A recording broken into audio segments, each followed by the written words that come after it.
Igreja Vida Cristã em Cristo Jesus, um lugar pleno de amor e da graça do Senhor Jesus. Ministério Pastor Sandro Diniz.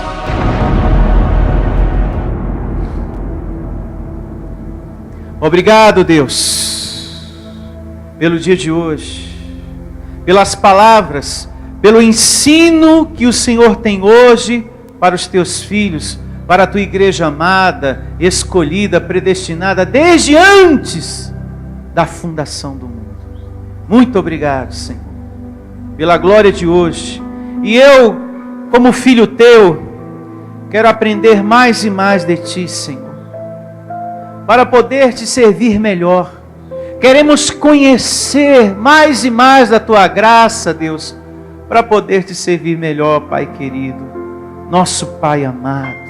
Queremos que o Senhor também, através da palavra de hoje, venha nos capacitar, Senhor. Venha dar ao nosso coração, gerar em nosso coração a tua paz, a tua alegria, a tua sabedoria, Senhor. Fala aos nossos corações através da glória de hoje, nos dá entendimento, a certeza de dias melhores, em o nome do Senhor Jesus. Dias melhores, que assim seja. Louve a Deus com suas palmas, mas bem forte. Isso. Você é um abençoado de Deus, um amado, um predestinado, desde antes da fundação do mundo. Amém? Amém. É isso aí. Mais que vencedores. A palavra de hoje tem por título, anote, Estudo de Hebreus, parte 1. É o nome da reunião de hoje. Estudo de Hebreus, parte 1. Essa é uma carta que vai nos ensinar muitas coisas. E vamos direto ao assunto. Hebreus, capítulo 1, verso 1. E assim diz a carta do apóstolo Paulo aos Hebreus, capítulo 1, verso 1. Havendo Deus outrora, ou seja, no passado, falado muitas vezes, de muitas maneiras, aos pais, pelos profetas. Diga, pelos profetas.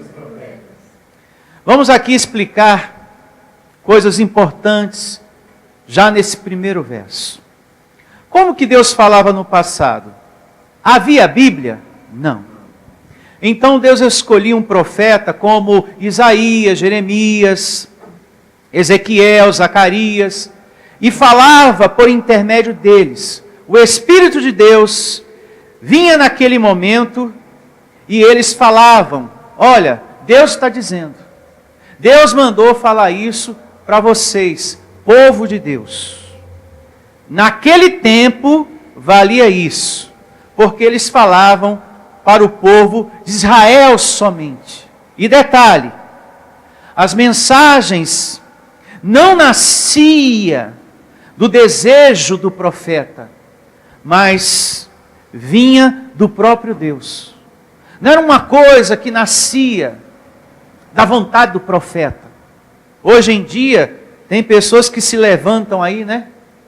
Falando, enrolando a língua. Olha, irmão, Deus mandou te dizer. Deixa esse noivo aí e fica com aquele outro rapaz lá. Olha, Deus está dizendo, Deus te manda dizer, ó irmão, Deus manda falar, uricanta salabacanta, ó irmão, Deus está mandando te dizer que vai te matar e ressuscitar depois. Não era assim que eles falavam, mas era algo que vinha direto de Deus. Se você pegar o livro dos profetas, você vai ver uma linguagem clara. Você não vê o profeta Isaías falando em língua enrolada. Uricanta, salabacanta, você não vê. Se você pegar o livro dele, você não vê. Você não vê o profeta falando algo de desejo próprio, seu. Mas você vê uma palavra clara de Deus para o povo. Não é verdade, abençoados? No livro de Zacarias, nos outros profetas, Do mesmo jeitinho, diga do mesmo jeito.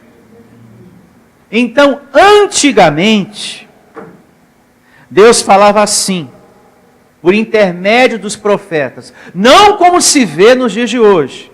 Esse é um detalhe importante. Eles não falavam em línguas enroladas, e nem tampouco era uma mensagem nascida do desejo do profeta.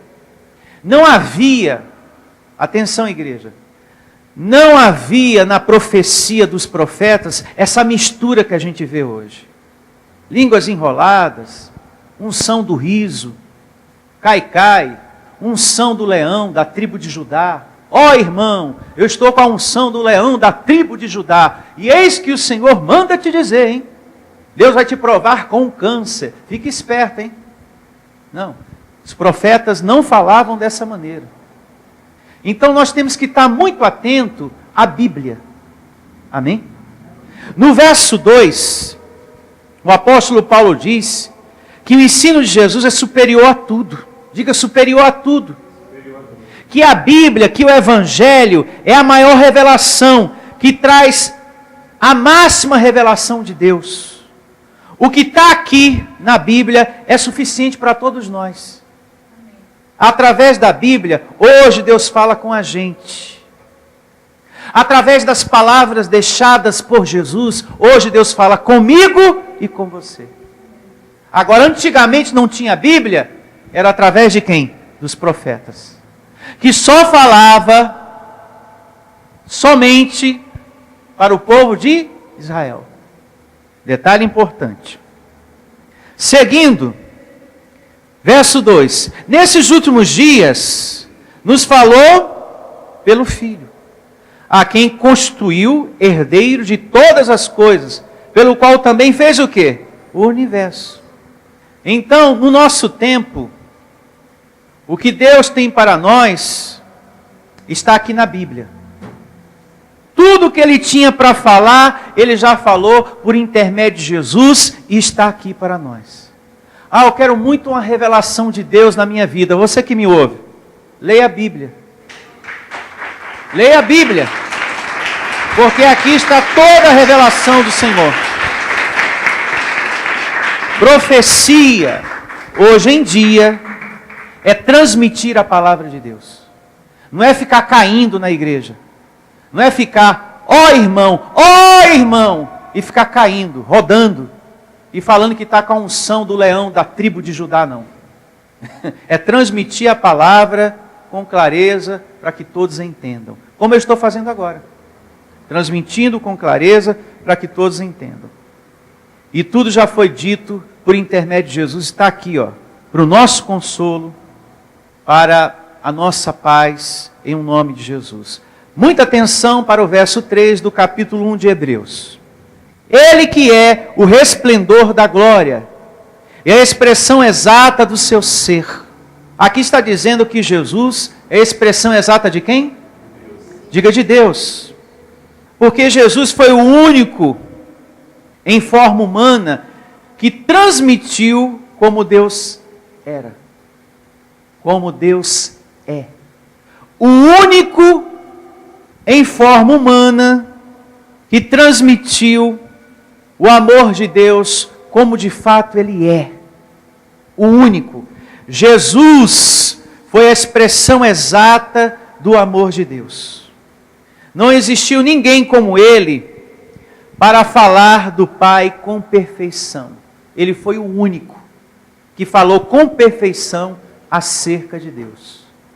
Por isso que Paulo diz, olha, Ele é a expressão exata de Deus. Se alguém diz, olha, eu sou a expressão exata do outro, esse alguém é outro? Não. Ele é a expressão exata daquela pessoa. Então, aqui Paulo está dizendo a mesma coisa. Não é que Deus largou tudo e veio virar Jesus. Tem pessoas que pensam assim e pregam dessa maneira, que Deus largou tudo para virar Jesus. Por isso que tem pessoas que falam que Jesus é Deus, né? Mas aqui está dizendo que Ele é a expressão, ou seja, alguém que transmitiu o verdadeiro sentir de Deus com perfeição. o único em um corpo humano que falou como Deus é. Ele foi a expressão exata de Deus. Por exemplo, imagine, suponhamos que eu precisasse fazer uma viagem, o pastor Heraldo precisasse ficar aqui, pregando para vocês, ou eu tivesse partido para o Senhor, um exemplo, e ele aqui pregando, do mesmo jeito, transmitindo do mesmo jeito, da mesma maneira, você ia olhar assim, nossa, o pastor Heraldo é a cópia do pastor Sandro, porque ele prega do mesmo jeito, é a expressão exata, com a mesma seriedade, da mesma maneira. Isso significa que ele sou eu?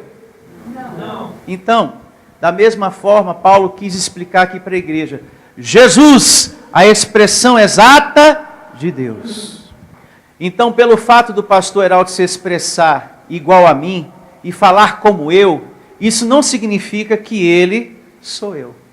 Então, Jesus expressou toda a vontade do Pai como ele queria. Ele foi a expressão exata desse Deus. Seguindo, ele que é o resplendor da glória e a expressão exata do seu ser, sustentando todas as coisas pela palavra do seu poder, depois de ter feito a purificação dos pecados, assentou-se à direita da majestade nas alturas. Se Jesus está à direita de Deus, Jesus é Deus? Não. O seu Adalto está à direita da dona Noeli. O seu Adalto é a dona Noeli? Não. Não é verdade? Não é a dona Noeli. Então, se você está ao lado do pastor Heraldo, você é o pastor Heraldo? Não. Se você está do meu lado, você é o pastor Sandro? Também não. Então, é uma coisa simples e entendida, até uma criança compreende isso. E aqui diz que o Senhor Jesus fez a purificação dos pecados. A purificação dos pecados já foi feita, abençoados de Deus. Diga, eu recebo essa palavra. Só que tem um porém, pastor. Eu ainda bebo e fumo muito. Talvez essas são as palavras de quem me ouve nesse momento. Pastor, eu sou alguém que bebe e fumo muito. Então eu sou um pecador. Sou sim. Porque eu bebo e ainda fumo. A bebida e o cigarro não te faz ser um pecador, abençoado. É isso mesmo. Não te faz ser um pecador. A bebida e o cigarro é um atentado contra você, contra o templo do Espírito Santo. Mas não te faz ser um pecador. Você está cometendo um atentado contra o seu corpo. Está cometendo uma obra da carne. Nós devemos cuidar do corpo que temos, porque é morada do Espírito Santo. Se você não cuida, você vai viver menos, abençoado. Por isso que você está cometendo um atentado contra o seu corpo. Essas coisas fazem mal ao nosso corpo.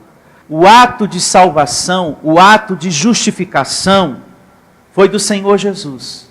Veio da parte dele. Ele nos purificou do pecado, ou seja, o ato de salvar você, justificar você, veio dele. Mas deixar o velho homem, os vícios da carne, é algo que você tem que buscar para a sua vida. É algo que você tem que deixar. É algo que você tem que fazer.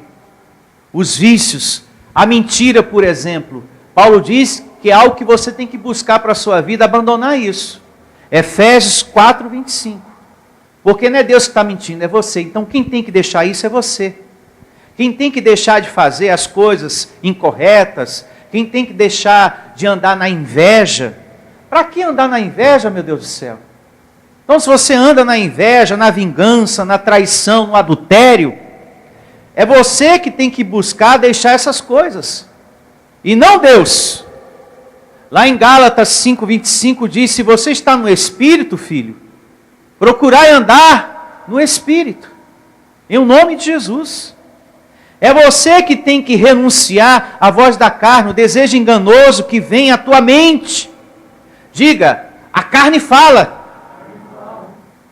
É você que tem que abandonar aquela vozinha. É você que tem que lutar contra isso, contra esse desejo enganoso, bom, isso não convém. Isso vai trazer consequências, problemas para a minha vida, para o meu casamento. Eu tenho que deixar isso de lado, eu tenho que largar isso, eu tenho que abandonar essa situação. Esse caminho vai dar em morte. E acaba dando mesmo. Quem sai com mulher casada, tem alguns que acabam até morrendo. Não é verdade? Acaba em morte. Então a gente tem que ter aí a mente de Cristo. Não, Deus está falando, filho, sai desse caminho, porque isso é caminho de morte. E acaba mesmo. Acaba em morte. Aquele que quer roubar o que é do outro, acaba em morte. Abençoados, existe uma luta diária na mente. A carne, ela fala, vai. E o Espírito, não faça isso. Quem já percebeu isso em você? A carne, vai. E o Espírito, não faça isso. Não te convém. Pensa nas consequências. Pensa nas consequências, no que você pode passar. O trabalho da nossa carne é humilhar você. O trabalho da carne é envergonhar você. O trabalho da carne é destruir você. A meta dela é essa, é envergonhar você, destruir você. Desanimar você. Desanimar a sua vida. Tem dia que você está em uma comunhão tão linda com Deus, contente, satisfeito, com aquela certeza da vitória, com aquela certeza da paz dentro de você, sabe, aquela tranquilidade. Tem dia que você está assim, sabe? Depois, no outro dia, a carne milita em você, e você se sente desanimado, mal, triste, com pensamento de derrota, achando que as coisas não vão dar certo. Não é verdade? A carne, ela milita dessa forma. Então, meus amados, a santificação para o seu viver é uma busca tua. É você que tem que buscar. É você que tem que ter cuidado com esse corpo que você tem para que você viva mais. Se há um vício, Senhor, eu entrego em tuas mãos. Eu não tenho condições, está difícil de largar essa situação. E só o Senhor para me ajudar a sair disso. E só o Senhor para me ajudar a sair dessa situação. Faça a sua busca, abençoado, através da sua oração dessa maneira, em nome de Jesus. E a pessoa orando e congregando muito e ouvindo as mensagens, ela começa a ter bom ânimo, ela começa a ter força para abandonar as coisas da carne, e ela passa a ter mais prazer na palavra do que no vício da carne. Ela começa a ter mais prazer na palavra do que no cigarro, mais prazer na palavra do que na bebida, por ela estar alimentando mais o espírito do que a sua carne. Ela larga aquela situação naturalmente, em nome de Jesus. Diga, eu recebo essa palavra. Então, para fechar a explicação desse verso 3, o Senhor Jesus te salvou, te justificou. Essa parte foi feita por Ele, mas a santificação para o teu viver é uma busca tua. É você que tem que fazer essa busca, é você que tem que deixar certas coisas da carne em nome de Jesus.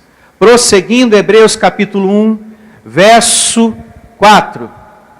Tendo se tornado tão superior aos anjos quanto herdou mais excelente nome do que eles, hein? Pois a qual dos anjos disse, jamais, tu és meu filho. A quem Deus estava chamando de filho? Jesus. Tu és meu filho, eu hoje te gerei. E outra vez, eu lhe serei o quê? Pai, e ele me será o quê? Filho. Então existe um Deus e um filho, chamado Jesus. É difícil entender isso? Não. Não é difícil entender isso. Verso 6. E novamente, ao introduzir o primogênito no mundo, diz: e todos os anjos de Deus o adorem. Então ele foi o primeiro da criação, que é filho. Depois de Jesus, vem nós. Todos nós. Diga graças a Deus. Vem nós, né? Ele foi o primeiro, ele foi o primogênito. É o que diz aqui. Verso 7. Ainda quanto aos anjos, diz: aquele que aos seus anjos faz vento e aos seus ministros labareda o quê? De fogo.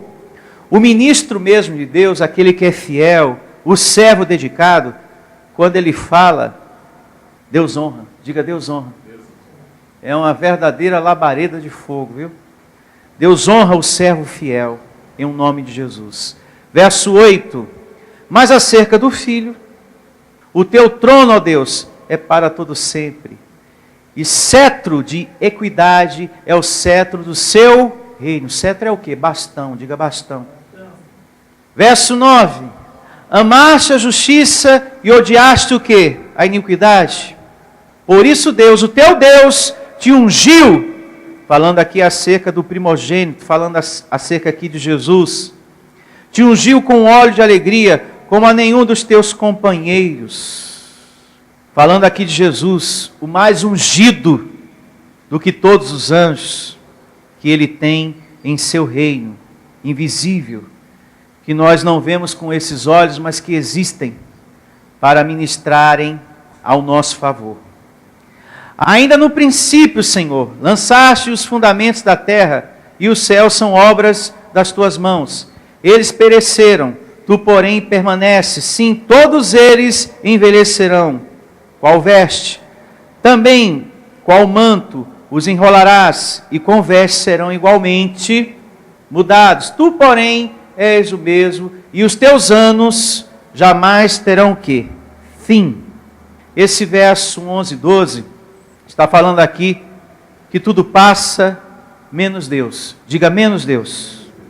Menos o nosso espírito, menos o nosso anjo, porque o nosso espírito é eterno para todo sempre. Mas essa natureza humana tem um prazo de validade. Verso 13.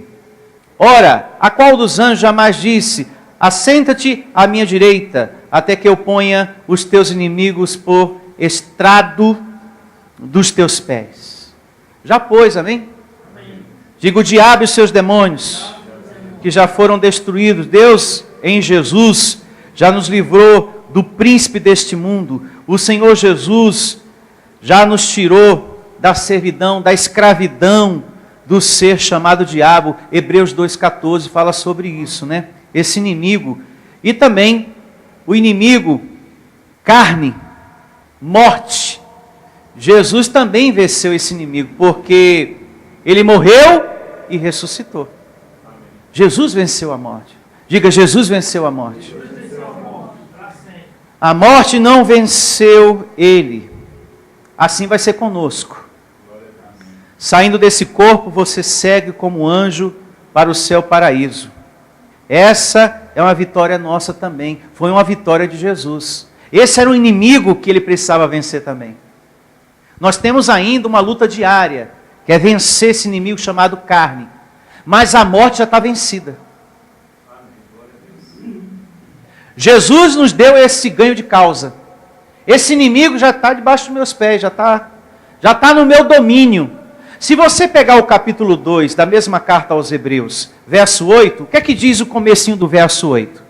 Todas as coisas sujeitastes debaixo dos seus pés.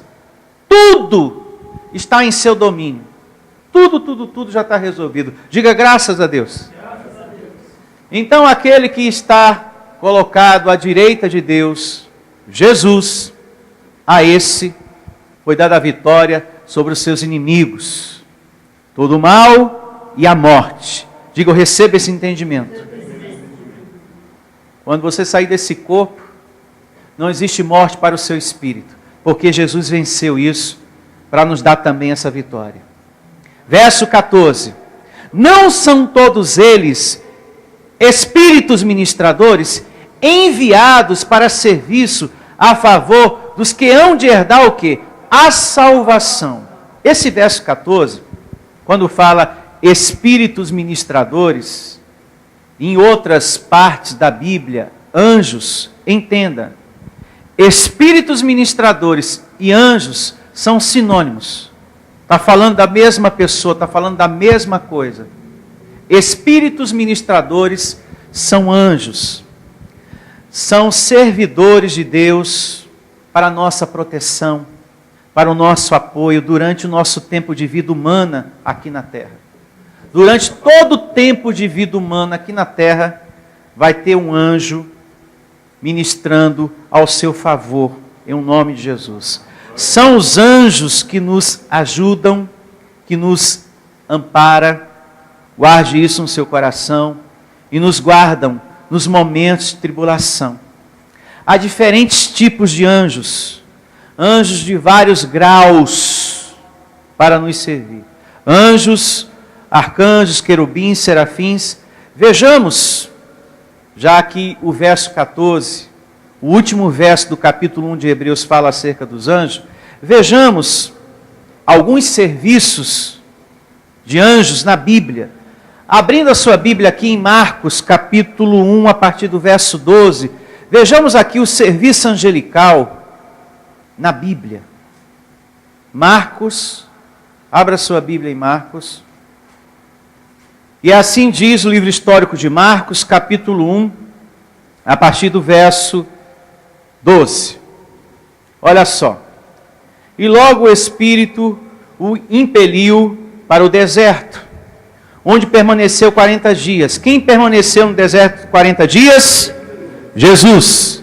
Sendo tentado por Satanás, estava com as feras, mas os anjos o serviam. Está vendo, abençoado?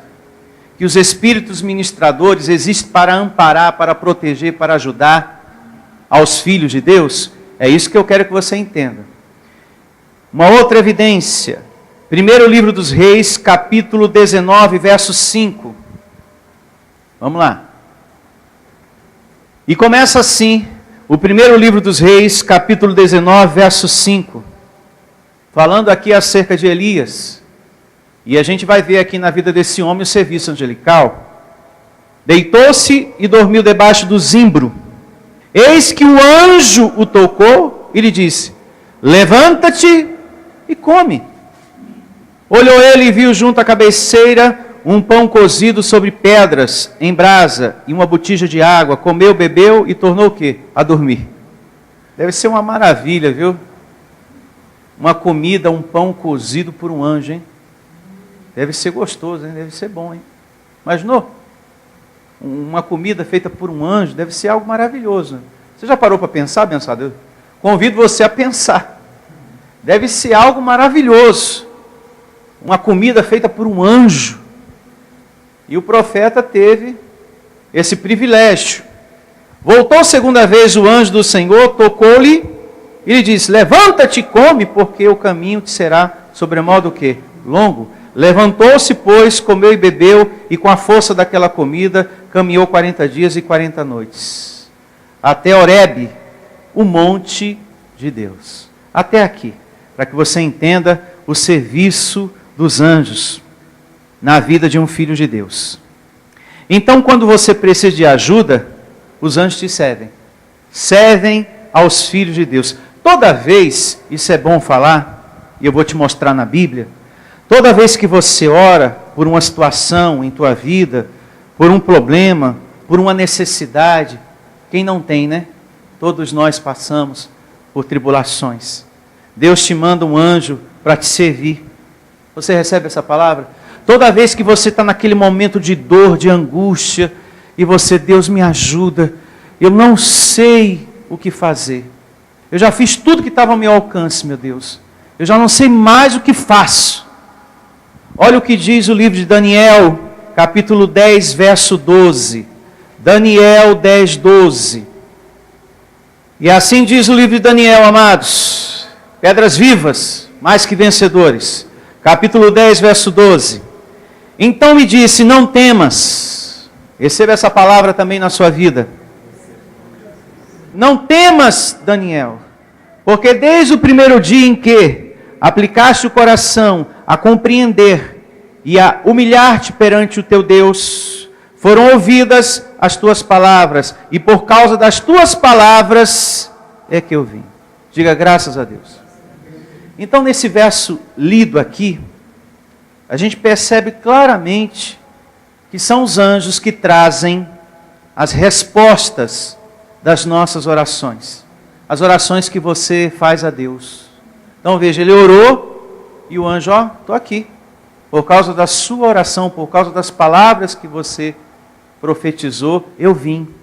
Então, abençoado, é sério e importante orar nos momentos difíceis, confiar no Deus que você está servindo. Quando você ora, tem um anjo em sua vida que ouve e ministra o que você está pedindo. Você crê? Porque eu creio. Eu creio nisso que eu estou lendo no mais profundo do meu coração. De todo o meu coração eu creio nisso e declaro você também crendo nesse serviço angelical. Quando o apóstolo Pedro foi preso, diz lá em Atos capítulo 12, que quem livrou ele foi um anjo. Ele foi livrado por um anjo quando ele estava preso. Não foi uma outra coisa que livrou, não foi uma outra pessoa que livrou a Pedro, e sim um anjo do Senhor. Em casa leia Atos capítulo 12, lá diz que ele, estando preso, foi livrado por um anjo de Deus. Agora vamos a Lucas, capítulo 12, verso 7. Nesse passeio maravilhoso que estamos realizando aqui na Bíblia. E começa assim, Lucas 12, verso 7. Até os cabelos da vossa cabeça estão todos contados. Não temais. Bem mais valeis do que muitos pardais. Diga graças a Deus.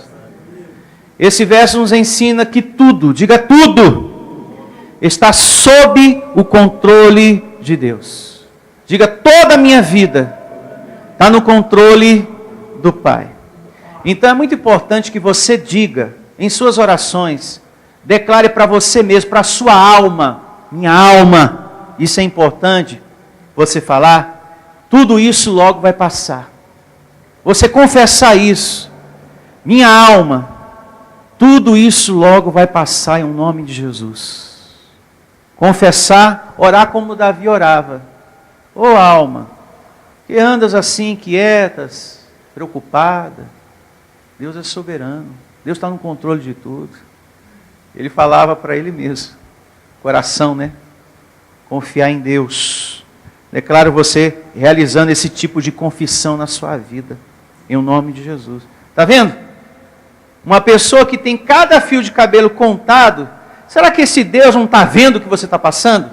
Sim. Será que esse Deus não tem um controle de todas as coisas? Sim, tem. Verso 8. Digo-vos ainda, todo aquele que me confessar diante dos homens, também o Filho do Homem, Jesus, o confessará diante dos anjos de quem? De Deus. Mas, o que me negar diante dos homens, será negado diante dos anjos de Deus. Está vendo como é importante, amado de Deus, você confessar as coisas de Deus? Você confessar essa graça para as pessoas é muito importante. Você não pode ser uma pessoa, você não pode ser um membro no corpo de Cristo, um colaborador, um exemplo bom a se pensar, e eu quero muito falar sobre isso, que para servir a Deus, você tem que ser puxado pela mão. Para fazer as coisas de Deus tem que vir arrastado, para evangelizar do mesmo jeito, tem que puxar, para semear do mesmo jeito. Ou seja, se tratando das coisas do reino de Deus, tem que estar sempre puxando você. Não, abençoado. Deus deseja e espera que isso seja por amor, e não pelo pastor estar puxando você, arrastando você. Vai, meu filho, faz isso. Ô, meu filho, evangeliza. Ô, abençoado, semeia.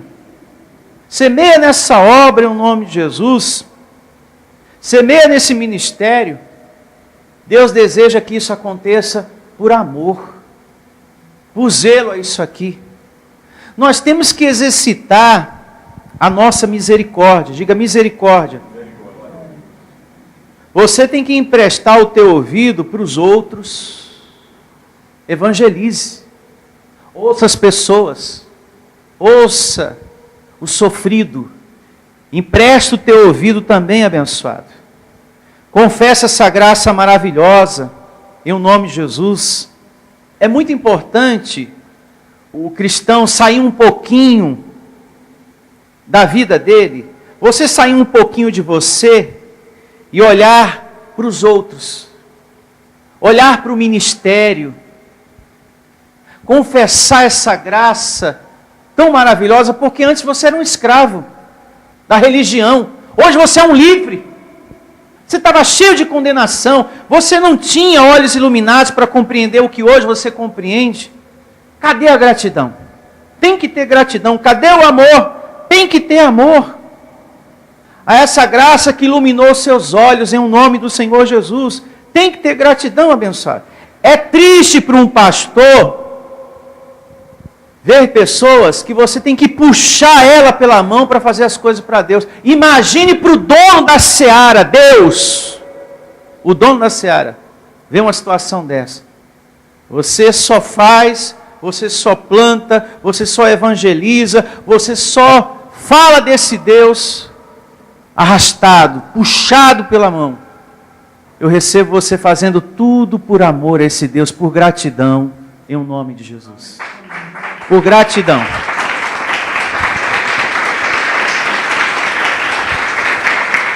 Nesse verso 8 e 9, esses dois versos lidos, se você nega, se você não confessa, ele te nega diante dos anjos. Ou seja, ele corta o serviço dos anjos em sua vida.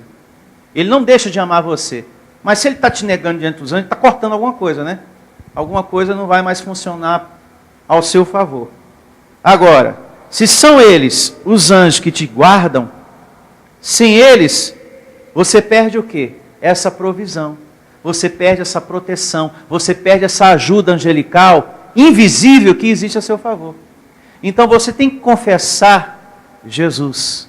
Confessar Jesus é você falar para as pessoas todos os feitos que esse Jesus maravilhoso realizou na cruz ao nosso favor.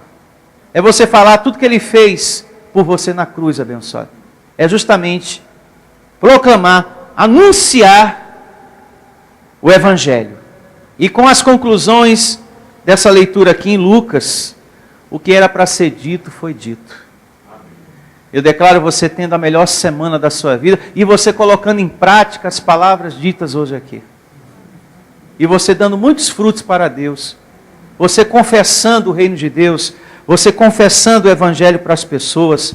Você tendo gratidão a esse ministério, a essa graça, em nome do Senhor Jesus. A todos, eu declaro você tendo o melhor dia da sua vida, em nome de Jesus. Uma boa semana, com muita ministração de anjos ao seu favor. Tchau a todos.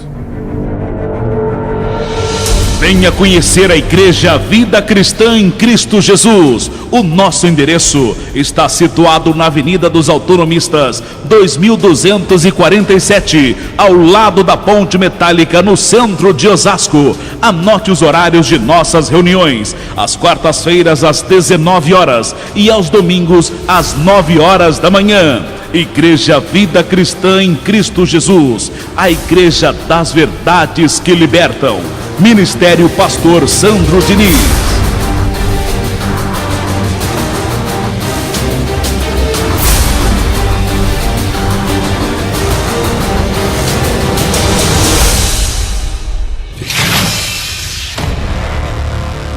Igreja Vida Cristã em Cristo Jesus, a igreja que estimula a sua fé sem desprezar a sua inteligência.